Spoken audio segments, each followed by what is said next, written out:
Sanibonani guys, welcome back to enye video. Ngiyabonga kakhulu ukuthi ungene. Thank you very much. Ngicela like, subscribe, share and ubuke nama ads mangabe they pop up you guys. Ngicela ufake notification bell yakho on so that awamiss ke ama episodes engwa upload kule channel. Asikhulumeni ngababuyele enkantolo you guys. Kukhona udaba kaBaba Julius Malema. I think he was back in court odabeni lakhe ke lokhu qhumisa isibhamu bese ngibone noDuduzile Zuma Sambundle ekudala ngamgcina bengakaze ngibone selokhu kwathwa hey uye wathumela abantu kuphinga le was it in Asia somewhere there you guys which country is that why solo ugeli wazwashiya phansi lapha ngaka MK Party something like that ngagcina lapho nje ukhunya ngoDuduzile Zuma Sambundla bengakaze ngibone esinye istory simayelana ngayi khona ngiqala ke sizothi ukukhuluma ngoDuduzile guys asibone ke besakhuluma ngoba uJulius Malema lana ka ephepheni kaSoleze bethi ke umholi weEFF umnumzana uJulius Malema uzobuyela enkantolo you guys lapha kuzoqhubeka khona lakhe icala ke lokuqhumisa isibhamu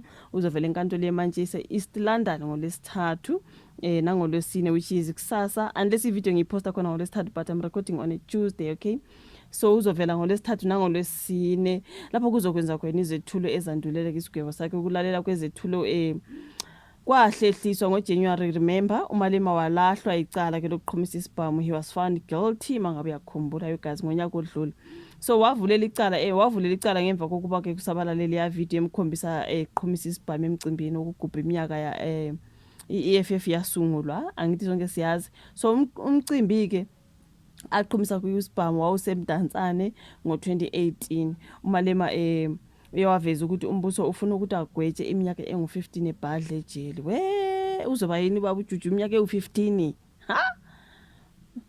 so kusho lokho ngesikhathi ekhuluma nabezindaba ngeledlule uthe sekumcacele nje ukuthi kukhona umuntu ofuna ukumbona ebhadla nje uyabona ukuthi umbuso uyangicindezela bathi bafuna ngigweje iminyaka engu15 abameli bami bazophikisana nalesi sigwebo abasifunayo kodwa ecacile nje ukuthi bangifuna ejele anginankinga ke nokuthi kube khona abafuna ukungibona ngisejele uMalema usengcupheni ke bafethu ukulahlekelwa isikhundla sokuba yilungu leParliament uma ke agcine enikwe isigwebo singaphezulu kwezinyanga eziwu12 ebhadle jela umthetho awabavumeli asebeke bagwetshwa isikhathi esingaphezulu kwezinyanga eziwu12 ukuba babe amalungu eParliament so sengalahlekelwa yileso sikhundla ke which is sad ukugwetshwa kwakhe uMalema ukuba abhadle ejele kungaphazamisa ke umkhankaso weqembu okhetho lohulumeni basekhaya oluzayo amalungu eFF kulindele ukuthi abhikishe ngaphandle kwenkantolo ngolesithathu nangolesine so inkantolo kulindele ukuthi imemezele usuku lokukhishwa kwesigwebo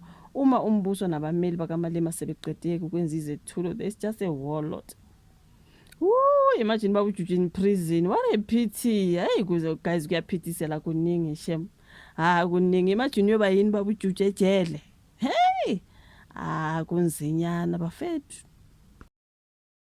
so elikaDuduzile ke you guys I think umeli wakhe ubaba ubanike I think uadvocate Dalimpofu osesithombeni lapha na you guys umeli kaDuduzile Zuma usole ofakazi lapha ngombiko abengabuphethe okay bakhuluma ngoDuduzile njengoba ke ukuthi ube senkantolo so yeah mina sibone ke indodakazi kaBaba uZuma ke umholi weMK Party okay yayilokhu iphehlile yodweshwe ngesikhathi esezibhelu zika 2021 yona nto asolwa ngayo ba guys ukuthi she was inciting violence lapha ngoJuly kwakungu 2021 ngaleso sikhathi so ke kuthiwa kumeli kaDuduzile Zuma Sambundle babo advocate Dalimpofu ukhala ke ngokuthi ungoti lo ofakaza laphana ke ufakaza ngaphandle kombiko ofanele obizwa ngokuthi expert report angwazi ke mina so lo ngothi ubehlonywa ngemibuzo guys ngoba ufakazi bakhe abethula phambili abuqoqeke izinkundleni zokuxhumana iTwitter lapho ayiposta khona uDuduzile